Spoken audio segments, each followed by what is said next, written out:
आदरणीय धर्म प्रेमी सज्जनों, माताओं, बहनों तथा प्यारे बच्चों,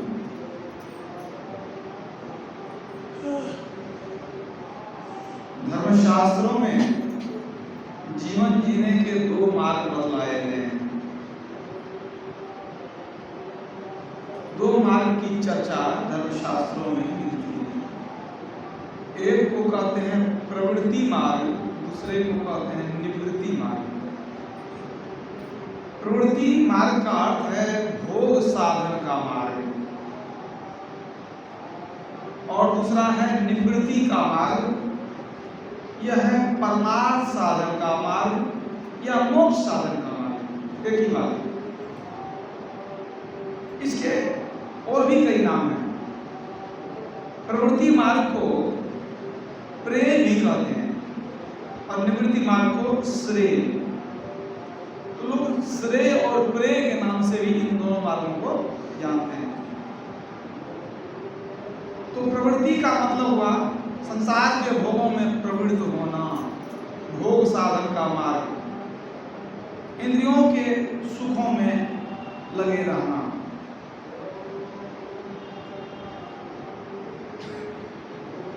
और दूसरा हो गया निवृत्ति मार्ग, परमार्थ साधन का मार्ग। तो जितने भी संत भगवंत आते हैं संसार में, वो बतलाते हैं कि यह मनुष्य शरीर निवृत्ति मार्ग पर चलने के लिए है, परमार्थ साधन के लिए ये मनुष्य शरीर हम लोगों को मिला है, भोग साधन के लिए नहीं मिला है। अगर हम सिर्फ भोग में लगे रहे तो यह आवागमन में ले जाता है, ईश्वर से और मुक्ति से जीव दूर हो जाता है। लेकिन जो परमार्थ साधन में लगता है, निवृत्ति मार्ग पर चलता है, वह ईश्वर के करीब जाता है, वह अंततः मुक्ति को पाता है। भगवान श्री राम ने जब प्रजाओं को उपदेश दिया तो उन्होंने क्या कहा? ये ही तन कर फल विषय नौ भाई। तो विषय नौ भाई का क्या मतलब हुआ? यही तन कर फल निर्विषय भाई। विषय नौ भाई, निर्विषय, निर्विषय क्या है? परमात्मा। जहाँ परमात्मा है वहाँ कोई विषय नहीं। विषय क्या? 5 ज्ञानेंद्रियां हैं, उनसे 5 विषयों को ग्रहण करते हैं हम लोग। आँख, कान, नाक, जिह्वा और त्वचा, इनको ज्ञानेंद्रियां कहा गया। 5 ज्ञानेंद्रियां, इनसे जो कुछ ग्रहण करते हैं उसको विषय कहते हैं। आँख से रूप ग्रहण करते हैं, कान से शब्द सुनते हैं, नाक से गंध लेते हैं, जिह्वा से स्वाद लेते हैं, त्वचा से स्पर्श का ज्ञान होता है। तो 5 ज्ञानेंद्रियों से 5 विषयों को हम लोग ग्रहण करते हैं। अगर इसी में लगे हुए हैं तो यह हो गया क्या? प्रवृत्ति मार्ग, भोग साधन का मार्ग। तो भगवान राम ने कहा यही तन कर फल विषय नौ भाई, यानी निर्विषय भाई। निर्विषय का मतलब होता है परमात्मा। जहाँ तक ये 5 विषय, वहाँ परमात्मा की प्राप्ति नहीं होती है। जब हम 5 विषयों से उपरांत होते हैं, जब हम 5 इंद्रियों से ऊपर बढ़ जाते हैं, 5 ज्ञानेंद्रियों को छोड़ देंगे तो 5 ज्ञान मन कर्मेंद्रियां भी छूट जाती है, बाहर की 10 इंद्रियां छूट जाती है। दोनों बड़ा संबंध है। तो सिर्फ ज्ञानेंद्रियों को वश में कीजिए। इसी के लिए भगवान राम ने शबरी को भी उपदेश दिया था, छठ दम शील विरति बहुकर्मा। छठी भक्ति क्या कहा उन्होंने? दमशील बनो। दमशील, दम दम है इंद्रिय निग्रह, ज्ञानेंद्रियों का निग्रह करिए, कर्मेंद्रियां स्वतः स्थिर हो जाएगी। दोनों में मैंने कहा संबंध है। आपको 10 इंद्रियों के पीछे नहीं भागना है, 5 इंद्रियों को पकड़िए। अगर कोई कान को बिल्कुल वश में रहता है तो कान क्या है? ज्ञानेंद्रियां है। तो दूसरी ओर जो कर्मेंद्रियां हैं, मुख स्वतः वश में हो जाएगी। कैसे? कान से जो गंदी बात कभी नहीं सुनेगा, मुंह से कभी नहीं बोल सकेगा। बोलता कब है? जब सुनता। कान आपका संयम में है, मुंह से गंदी बात नहीं निकलेगी। अगर आंख आपके वश में है तो पैर गलत जगह में नहीं जाएगा। आंख से मान लीजिए कोई सिनेमा का पोस्टर देखते हैं तो पैर चल के वहाँ नजदीक में जाता है, फिर मन होता है नहीं सिनेमा देखने जाएंगे, तो पैर अपने मन से कहीं नहीं जाएगा। आंख से कुछ देखते हैं तो पैर चल के वहाँ तक पहुँचाता है। अगर आंख आपकी वश में है, पैर कहाँ जाएगा? कहीं जाना ही नहीं है तो हम यहीं बैठे रहेंगे। आंख देखती है तब पैर वहां ले जाती है। इसी तरह सारे इंद्रियों का संबंध है। त्वचा कहां से संबंध है? आपकी त्वचा आपके वश में है, आपकी त्वचा बहुत संवेदनशील है। आप हमेशा मैंने आपको लगता है कि कोई छू रहा है, कोई कुछ कर रहा है, तो त्वचा में कुछ भी संवेदना होगी तो हाथ से आप उसको छू के देखेंगे, सहलाएंगे।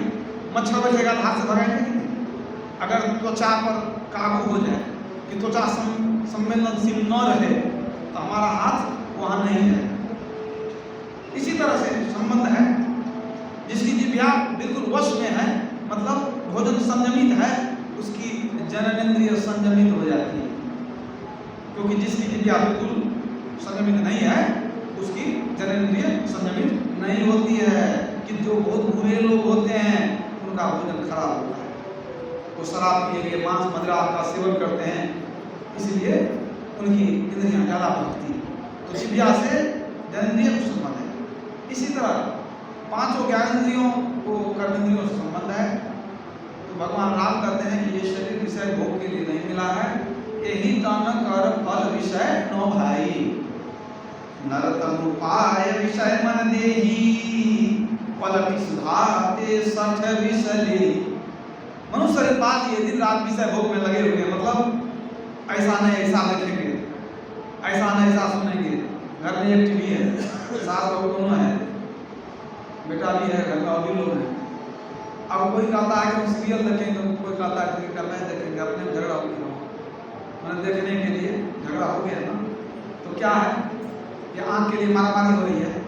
तो कहने का मतलब आंख से रूप देखते हैं, कान से शब्द सुनते हैं, जिह्वा से स्वादिष्ट भोजन चाहिए।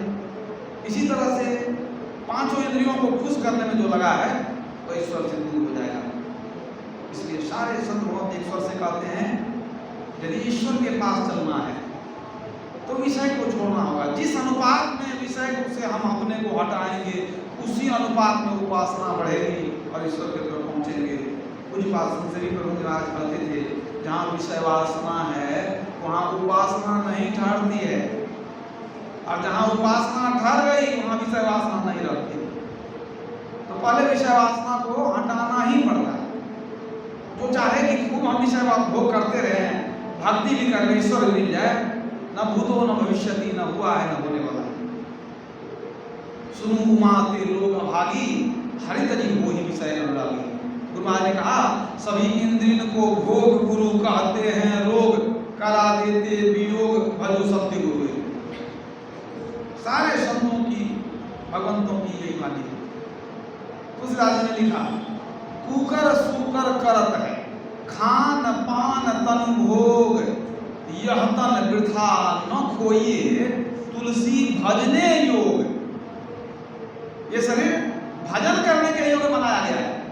इसको विषय भोग को बर्बाद मत कीजिए। जब हम लोग पशु पक्षी के शरीर में थे तो वो भजन करने वाला शरीर नहीं था, वो विषय भोग करने वाला शरीर था। उसमें हम लोग विषय भोग बहुत किए। इसीलिए खान पान तनु भोग में पशु भी परम सुजान, कहाँ अधिकता मनुज की जो न लखे भगवान। अगर ईश्वर को नहीं खोजे तो मनुष्य मनुष्य कैसे हुआ? पशु पक्षी की तरह विषय को ही खोजते रहे, विषय के लिए ही लड़ते रहे, तो वह जीवन पाषाण की जीवन, मनुष्य का जीवन नहीं है। इसलिए जो चाहते हैं कल्याण हो, मोक्ष मिले, परलोक में सुख हो, उनके लिए बस एक ही रास्ता है, निर्विषय। विषय को बिना त्यागे कोई नहीं सकता। पांच परस रस शब्द गंध और रूप, इनकर कहा न कीजिए बहुरी पड़व भवकूप। पाश्चात्य सभ्यता में इंद्रियों के भोगों को सुख माना जाता है, और हमारा जो भारतीय दर्शन है या क्या कहता है, त्याग में सुख है, वैराग्य में सुख है। वास्तव में जब त्याग, हम विषयों को त्यागते हैं तो एक अलग ही खजाना, अलग ही आनंद मिलता है, जो सुख दूसरे को प्राप्त हो ही नहीं सकता। जो विषय को त्यागेगा वही आत्म सुख को प्राप्त करेगा, कोई ब्रह्म सुख को प्राप्त करेगा। अब ब्रह्म सुख पाने के बाद पता चलता है कि ये जो संसार का सुख था ये तो बिल्कुल बेकार था। एक सुअर भी विष्ठा खाने में आनंद अनुभव करता है, लेकिन उसको पता नहीं है कि यही आनंद नहीं है, आनंद कुछ और है। वही बात है। तो जब तक विषय में लगे हैं तब तक उसके सुख को जानते हैं, तब तक उसको आनंदप्रद मानते हैं। लेकिन एक बार जब ब्रह्म सुख मिल गया, ब्रह्मानंद मिल गया, तो विषय सुख के तरफ आप देखेंगे भी नहीं। कोई व्यक्ति विषय सुख के तरफ दौड़ता है, इसका मतलब उसको ब्रह्म सुख का पता नहीं। कुछ बात संतरी में हम आज कहते थे कि जो करोड़पति हो गया वह कौड़ी नहीं चुनता। यदि कोई कौड़ी चुन रहा है, इसका मतलब वह कंगाल है, करोड़पति नहीं। तो हमारा जो सनातन धर्म है, वेद उपनिषद है, इसका उद्घोष है कि सच्चा सुख, सच्ची शांति चाहिए तो धीरे धीरे विषय से उपराम हो जाओ। इसी में जीव का कल्याण है, इसी में मुक्ति की प्राप्ति हो सकती है। पुराण में कथा आई है, एक गंधर्व राज थे विश्ववसु, उनकी पुत्री का नाम था मदालसा। मदालसा बहुत ही संस्कारी राजकुमारी थी, लड़की थी। उसका विवाह हुआ राजा ऋतुध्वज के साथ। विवाह करके जब ससुराल आई, इसका संस्कार ऐसा ही था कि भक्ति में लगी रहती थी, ईश्वर के सुमिरन में, चिंतन में। पति को कहती है कि देखिए हम तो ब्रह्मचर्य का पालन करेंगे। पति ने कहा कि तब तुमने विवाह क्यों किया? उन्होंने कहा कि वो तो माता पिता की इच्छा थी, विवाह कर लिए। लेकिन जीवन में परम उद्देश्य की प्राप्ति ब्रह्मचर्य और भक्ति से ही होती है। इस मत में हम नहीं पढ़ना चाहते। राजा ने बहुत समझाया। उसने एक ही बात कही कि हम ब्रह्मचर्य का पालन करेंगे, परमार्थ साधन का मार्ग अपनाएंगे, सुमिरन भजन करते रहेंगे। राजा ने बहुत कुछ समझाया कि आखिर संतान उत्पन्न करने में हर्ज क्या है। बहुत बड़े बड़े राजर्षि लोग हुए, बहुत बड़े राजा लोग भी हुए, उन्होंने मुक्ति को प्राप्त किया, संतान को भी उत्पन्न किया, इसमें क्या बुराई है? मदालसा ने कहा कि हम संतान उत्पन्न करें और वो नालायक निकल जाए, उनका कलंक निकल जाए, पथभ्रष्ट हो जाए, हमारे खानदान की नाक कटेगी और ये हमारे लिए जीते जी मरने के समान। अगर हमारा पुत्र कुमार्गी हो गया, विषय मार्गी हो गया, तो हम जी नहीं सकेंगे। इसीलिए हम नहीं चाहते संतान उत्पन्न करें। संतान को उत्पन्न करेंगे तो परेशानी पड़ेगी, क्या ठिकाना। राजा ने बहुत समझाया कि देखो मैं भी धर्मात्मा हूँ, प्रजा पालन करने वाला हूँ। अब तुम जब इतना संस्कारी हो, तेरे अंदर जब इतना संस्कार है, सुमिरन भजन करती है, तेरी ऐसी माता है, मेरे ऐसा पिता होगा तो संतान खराब कैसे हो सकती है? संतान को तो अच्छा होना ही होगा। अच्छे माँ बाप की संतान अच्छी होती है। मदालसा ने समझाया पति को कि होए भलो को दूत गुरो, अब भलो गुरो ते होए, अब दीपक ते काजल पड़े, अब कमल खींचते हो। दीपक से प्रकाश होता है लेकिन उसमें काजल निकलता है उसमें से, और कमल फूल कैसे कीचड़ में हो जाता है? मतलब वो भलो को पूत गुरो, भला आदमी का बेटा भी खराब हो सकता है। पुलस्त ऋषि का पोता विश्वामुनि का बेटा रावण कैसे खराब हो गया? अब बुरा का बेटा भी अच्छा हो जाता है। हिरण्यकशिपु का बेटा प्रहलाद कैसे हो गया? इसका कौन गारंटी है?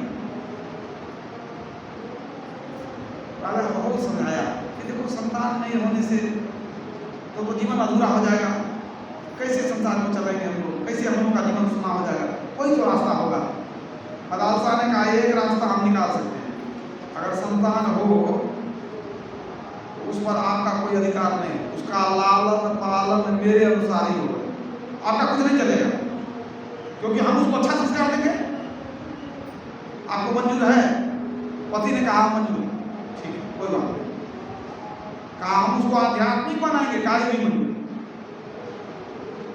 संयोग से जब दोनों में समझौता हो गया, बातचीत हो गई, मदालसा ने पुत्र पैदा किया, उसको संतान की प्राप्ति हुई। पुत्र का नाम विक्रांत, पहला पुत्र जो हुआ विक्रांत नाम रखा। अब उसको पालने में सुलाती थी और जब रोता था बच्चा विकरांत तो माँ उसको झुलाती थी, लोरी सुनाती थी, तू शुद्ध है, तू बुद्ध है, तू है निरंजन सर्वदा, संसार माया से रहित, तू स्वरूप स्थित सर्वदा। तुम क्यों रोते हो? तुम तो ईश्वर के संतान हो, तुम तो चेतन हो, अमर हो, सहज सुख की राशि हो, तुम तो ईश्वर के अंश हो। रोने का क्या कारण हो सकता है? ये संसार तो नाशवान है, लेकिन तुम तो अमर हो। बचपन से वेदांत का ज्ञान देती थी। अब जब बच्चा थोड़ा बड़ा हो उसको दिन रात वही ज्ञान देती थी कि संसार में सत्य क्या है, मात्र परमात्मा सत्य है, ये संसार नाशवान है, नहीं रहने वाला है, सृष्टि उत्पन्न हुआ है, ये एक दिन प्रलय को प्राप्त हो जाएगा। बच्चा थोड़ा सा बड़ा होते होते इतना ज्ञानी हो गया कि कुछ वर्षों के बाद कहता है, माँ हम जंगल में जाके तपस्या ध्यान करें। कहा ठीक है बेटा, हम तो यही चला गया जंगल, वहां ध्यान योग करने लग गया। दूसरा पुत्र हुआ सुबाहु, उसको भी इसी तरह बचपन से लोरी सुनाती थी, तू शुद्ध है, तू बुद्ध है, तू है निरंजन सर्वदा, तू तो निरंजन है, परमात्मा है, तू क्यों कैसे रो सकता?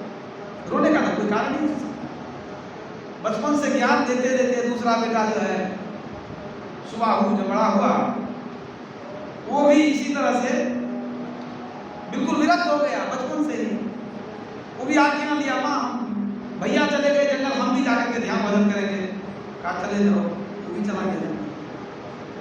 तीसरा पुत्र हुआ शत्रुमर्दन, उसको भी बचपन से राजा देख देख करके परेशान कि हम तो सोचते थे कि भाई इसको कुछ भी सिखाएगी तो मालूम नहीं रहेगा, नहीं आई तो ऐसा ज्ञान दे देती है कि सोचता है कि संसार छलभंगुर है, लगे करेंगे क्या।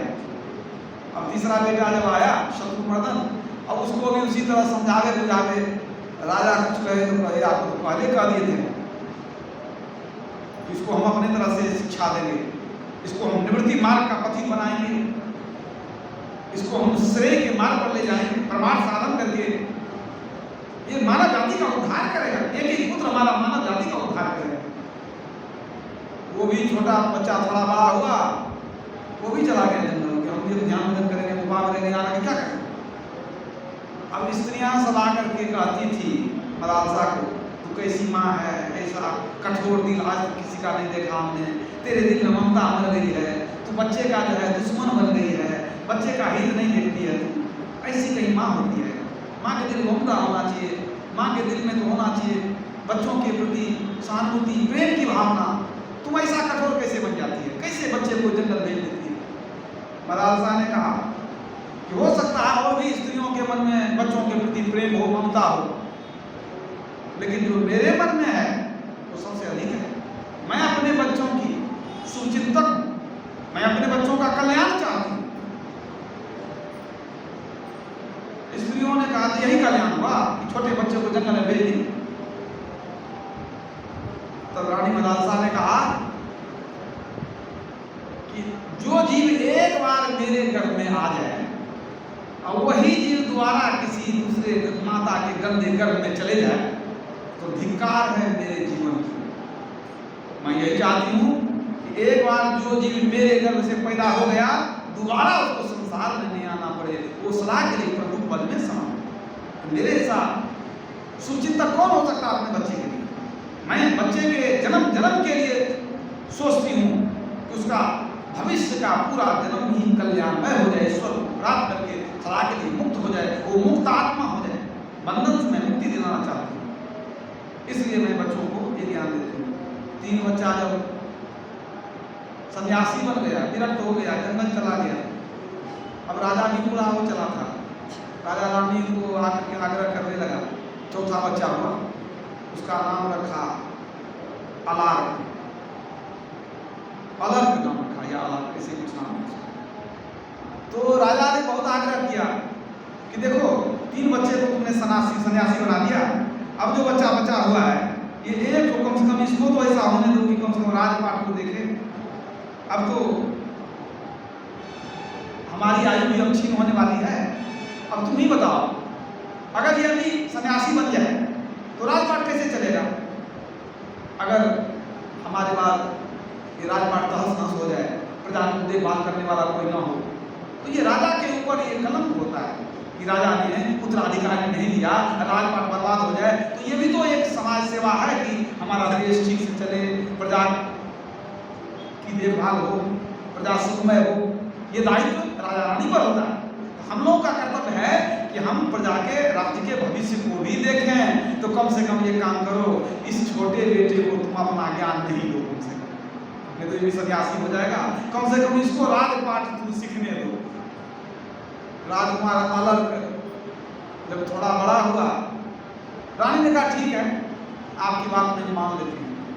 उसको वो निवृत्ति मार्ग का ज्ञान नहीं दिया, मोक्ष धर्म का ज्ञान नहीं दिया, संसारिक ज्ञान दिया। जो राजधर्म है, क्षत्रिय धर्म है, शासन के लिए जो नीतियाँ होती है, वो रानी सिखाने लगी। रानी सब चीज़ें पारंगत थी, लेकिन उसको आध्यात्मिक ज्ञान नहीं दिया, बिल्कुल नहीं दिया। राजा ने कहा था कि कम से कम राजपाट चलाने के लिए कोई बच्चा चाहिए। आज जब बच्चा थोड़ा बड़ा हो गया, वो राजकुमार अलग जब थोड़ा बड़ा हुआ, तब उसको पता चला कि हम अकेले नहीं, हम तो 4 भाई हैं, 3 भाई और हैं। और माँ को पूछा 3 भाई कहाँ हैं? तब माँ ने बता दिया कि वो लोग जंगल चले गए। क्यों चले गए, यहाँ क्या दिक्कत थी? तो उन्होंने कहा कि उपासना करने के लिए, भक्ति करने के लिए जंगल में चले गए। अब बालक तो बड़ा हो गया था, अब थोड़ा बहुत राजपाट देखने लग गया पिता के साथ। अब वो कहने लग गया कि माँ ऐसी कौन सी भक्ति है कि यहाँ रहकर नहीं हो सकता था? तूने हमारे भाइयों को भी भेज दिया, कहाँ मैं अकेला पड़ गया हूँ। अरे वो लोग भी रहता तो बहुत आनंद आता, राजपाट में रहते हुए यहाँ सब सुख सुविधा है, यहाँ रहते हुए भक्ति क्यों नहीं हो सकती है? यहीं रहते तो यहाँ भी रह करके भक्ति हो सकती थी। माँ ने बहुत समझाने का प्रयास किया, आप ये समझे नहीं। भाई को खूब याद करता था कि नहीं, सब भाई को बुला दो, हम लोग रहेंगे, अच्छा लगेगा। तब माँ ने उनको कहा, राजकुमार से कहा कि बेटे, कोई गहरी नदी है और पानी में बहुत उथल-पुथल है, नदी को पार करना है और 2 नाव है। एक नाव बहुत सुंदर सजी हुई नाव है, आकर्षक है, लेकिन उसमें छेद है। और दूसरी नाव है, सुंदर नहीं है लेकिन मजबूत है, छेद नहीं है। किस पर चढ़ना ठीक रहेगा? राजकुमार अलग ने कहा कि माँ, और जिसमें छेद है उस पर चढ़ करके क्या जान गंवाना है? उस पर क्यों चढ़ेंगे? भले सुंदर नहीं भी हो, नाव में छेद नहीं है, उसी पर चढ़ के पार होंगे। माँ ने समझाया, पुत्र, ये जो भोग विलास के बीच में रहते हुए भक्ति करना जो है, ये क्या है? ये छेद वाली नाव है। भोग विलास करते हैं, कभी भक्ति भी कर लेंगे, ये छेद वाली नाव है। लेकिन जो माया से बच करके रहते हैं, तब जो भक्ति करते हैं, वो दृढ़ नाव है जिसमें कोई छेद नहीं है। इसलिए हमने तुम्हारे भाइयों को बिना छेद वाले नाव पर सवारी कसने के लिए सिखाया, उस पर सवार हो जाओ, ताकि तेरा जीवन, भविष्य जीवन सुरक्षित हो जाए। कितना भी समझाया, राजकुमार नहीं समझा, क्योंकि इसको तो आध्यात्मिक ज्ञान मिला नहीं था, संसारिक ज्ञान मिला था। अंत में माँ ने ये भी देखा, इसको आध्यात्मिक ज्ञान नहीं मिला है, तो सांसारिक व्यक्ति बन गया है, हो सकता है इसके जीवन में कोई समस्या आ जाए। एक ताबीज दिया, कहा पुत्र, जब जीवन में घोर निराशा हो जाए, चारों तरफ अंधकार ही अंधकार मालूम पड़े, तब जब तुम निराश हो जाओ, तब इस ताबीज को खोलना, तब तेरा मार्गदर्शन होगा। उसने ताबीज को रख लिया। राजकुमार अलग ने मदरसा को लगा के हमारी भी जिंदगी ज़्यादा नहीं है। राजा जी उधर चले गए, रानी बची थी। रानी ने अपने 3 पुत्रों को, जो जंगल में चला गया था, विक्रांत और शत्रुमर्दन, तीनों भाई जो थे लोग, उन लोगों को संकेत किया, संवाद दिया कि देखो, तुम लोगों का जीवन तो मैंने संभाल दिया, अब तेरा एक छोटा भाई बचा हुआ है, मैं तो अब चले जाऊंगी दुनिया से। तुम लोगों का कर्तव्य है कि कभी आकर के अपने भाई को भी इस सत्पथ पर चलने का मार्ग बताना, प्रेरित करना, इसका भी कल्याण हो जाए। नहीं तो ये संसार में फंस करके आवाज के चक्कर में पड़ा रह जाएगा। ये संवाद दे दिया विक्रांत, सुबाहु और शत्रुमर्दन को, मैं तो चली जाऊंगी, लेकिन छोटे भाई का ख्याल रखना। रानी भी चली गई, संसार से। अब ये तो बराबर चाहता था कि मेरा भाई क्यों जंगल में रहता, आ जाए। तो छोटा भाई संवाद दिया कि आप लोग क्यों नहीं आते हैं, यहाँ सब सुख है, यहाँ रहिए। भाइयों ने आपस में विचार कर लिया, कहा ठीक है हम आएंगे। बहुत खुशी हुआ कि मेरा भाई आ जाएगा। वो तीनों भाई आ गए महल में, आकर के रहने लगे। और रहने के बाद 1 दिन 2 दिन बीता। कहा देखो तुम सबसे छोटा है ना, हम लोग बड़े हैं। कहाँ आप बड़े हैं? तो कहा तो हम लोग का हिस्सा कहाँ गया? कहा नहीं तो ये तो सब आप ही का है। कहा ठीक है 4 भाग बांट दो इसको, राजपाट को 4 भाग कर दो। अब जो अकेला राजा था, अब 4 हिस्सा हो जाए तो कैसा लगे? जो मौज मस्ती थी, अब तो इसका दिमाग खराब हो गया, बेकार कहे हम आने के लिए। उसने कहा नहीं 4 हिस्सा करो। बहुत याद करता था तुम लोग, बड़ा भाई है हमारा हिस्सा। अंत में जब उन लोगों ने बहुत दबाव दिया कि नहीं इसमें 4 हिस्सा होना चाहिए, तेरा 1 ही हिस्सा होगा, छोटा भाई है, हम लोग को हिस्सा मिलना चाहिए। इतना परेशान हुआ, इतना परेशान हुआ, सोचा कि अब मर जाना अच्छा है। काम राजा थे, अब 1 हिस्सा मिलेगा, हमारी क्या गिनती है? तो सब सुख मौज खत्म, कोई हिस्सा देना नहीं चाहता था। बहुत परेशान हुआ, इस जीवन से मर जाना अच्छा है। विद्याबाई ने माँ ने ताबीज दिया था, जीवन में निराशा हो जाए ताबीज को खोलना। ताबीज को खोला, उसमें कागज निकला, कागज में लिखा हुआ था जीवन में अगर सच्चा मार्गदर्शन चाहिए तो किसी सच्चे संत के शरण में जाओ। कोई जीवन के मर्म को समझा सकते हैं, कोई तुम्हारा मार्गदर्शन करेंगे। और यह सुन करके वहाँ से निकल गया संत की खोज में। गुरु गोरखनाथ जी महाराज के शरण में चले, जिनके शरण में कभी राजा भर्तृहरि गए थे, जिनके शरण में कभी राजा गोपीचंद गए थे, उन्हीं के शरण में राजा अलर्क भी पहुंचा। वो भी पहुंच गया, शरण में गया, अपना सब दुख, अपना परिचय दिया। ऋतुध्वज का मैं पुत्र हूँ, सब परिचय दिया, अपना सब दुख बताया। गोरखनाथ जी महाराज ने बताया कि तुम जिसको राजपाट कहते हो, जिसमें तुम्हारा इतना मोह है, वो सब तो एक दिन छूट जाने वाला, रहने वाला कुछ नहीं है। और तुम जहाँ जाओगे वहाँ की व्यवस्था तुमने की नहीं है। तो सबसे बड़ा दुख यह है कि बिना व्यवस्था किए शरीर छूट जाए, अब परलोक में तुम दुख में चले जाओ। तुमने जो होगा सो होगा। अब ये बात उचित है कि भाई हिस्सा मांग रहा है तो देना चाहिए, इसमें मोह क्या है? तुम क्या लेकर के आए थे तुम रो रहे हो? कहा जाओ तुम भाइयों को बांट दो और तुम आकर के दीक्षा लो और सुमिरन भजन करो, ये संसार छूट ही जाने वाला है। बहुत ज्ञान दिया गोरखनाथ जी महाराज, पहुंचे हुए संत थे, उनकी कृपा से इसका मोह बिल्कुल खत्म हो गया, आसक्ति खत्म हो गई। आया एकदम निष्काम भाव से अनासक्त होकर के राजपाट को 4 भाग मार दिया। 4 राजा हो गए, अपना अपना हिस्सा लेकर के राज करने लगे। और ये जाकर के अपना समय बिताने लगे कहाँ? गोरखनाथ जी महाराज के शरण में। वहाँ से आकर के अपना जो छोटा हिस्सा था उसको भी देखता था और सुमिरन भजन में लग गया। इस तरह से गोरखनाथ जी के शरण में जाते जाते जब सच में ज्ञान का उदय हो गया, छोटा भाई जब सच में अंदर से विरक्त हो गया, अनासक्त हो गया और सुमिरन भजन में समय देने लग गया, तो एक दिन तीनों भाई आया उनके पास, छोटे भाई के पास, कहा भाई अब हम लोग का समय पूरा हो गया, अब हम लोग कहाँ चलते हैं? हम लोग पुनः जंगल में चलते हैं। तुम लोग अपना राजपाट अपना जीवन लो, इस राज को पुनः तुम ही संचालन करो।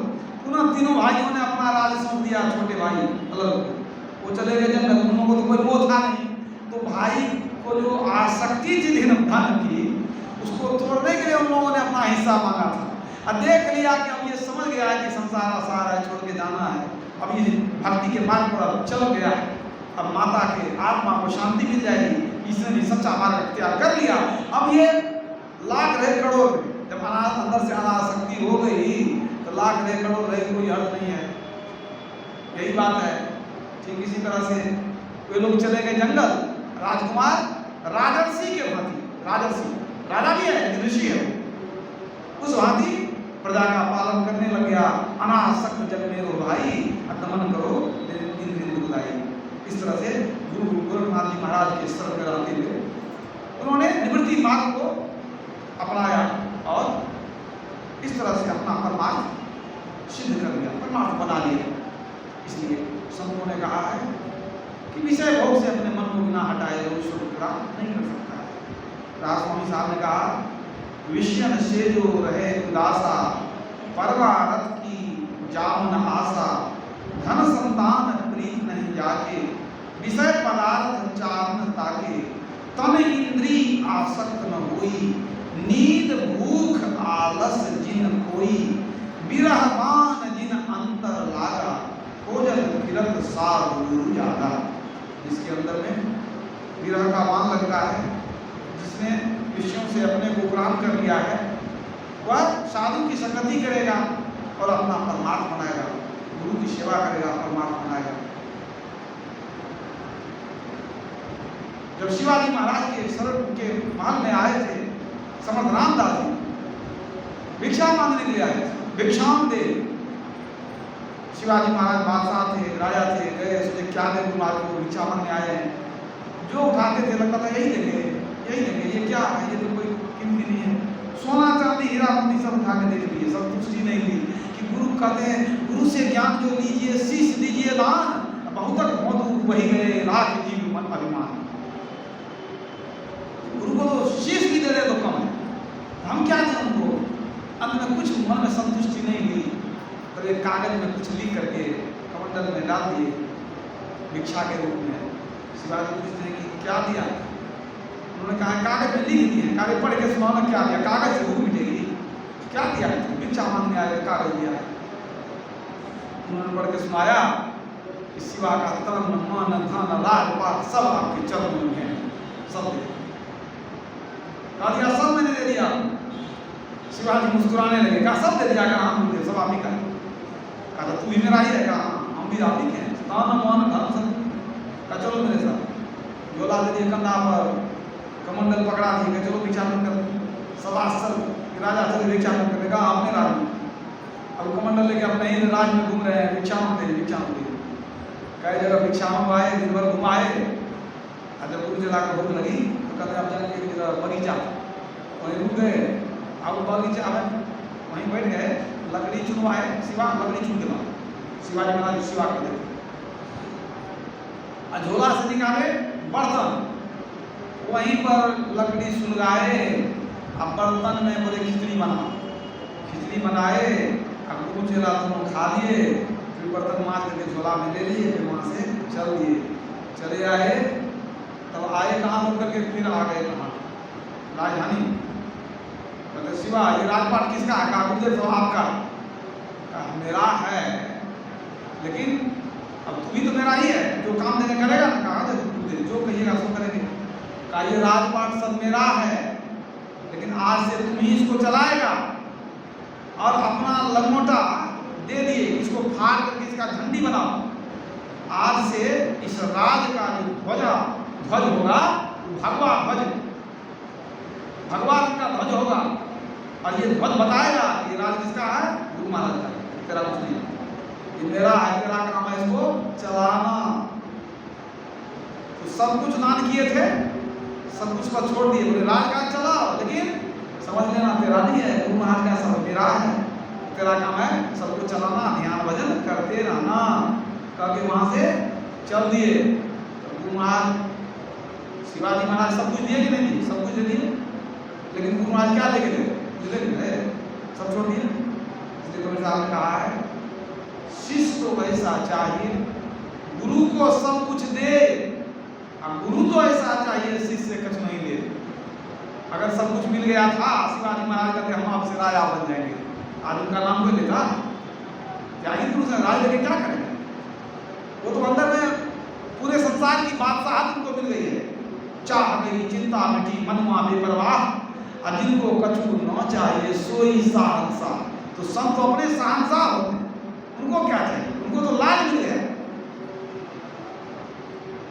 लाल लाल जो सब कोई कहे सबकी गांठी लाल, गांठी खोल के परखे नाही तास भयो कंगाल। तो अंदर में जिसको परमात्मा रूपी लाल मिल गया, उसका जीवन निहाल हो जाता है। जो साहब का लाल है सो पावेगा लाल, सो पावेगा लाल जाए के गोता मारे। गोता कहाँ मारेगा, पानी में नहीं, इस शरीर के अंदर में गोता मारना पड़ेगा। सो पावेगा लाल जाए के गोता मारे, मर जीवा हो रहे लाल को तुरंत निकाले।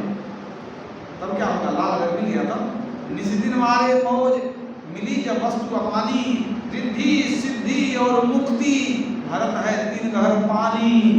अंदर में परमात्मा रूपी लाल मिल गया, रिद्धि सिद्धि मुक्ति, आपके घर में पानी भरेगी।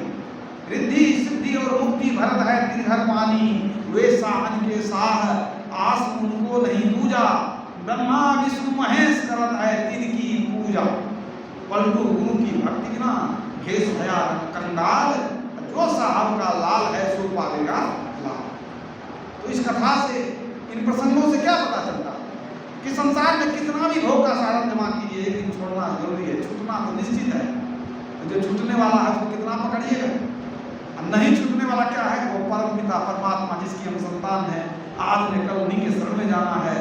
तो क्यों ना हम पहले से चेत जाएं और ईश्वर की भक्ति करें, उनसे मिलने का यत्न करें, मोक्ष का साधन करें, अपने परलोक को बना करके मानव जीवन सफल बना लें। वो श्री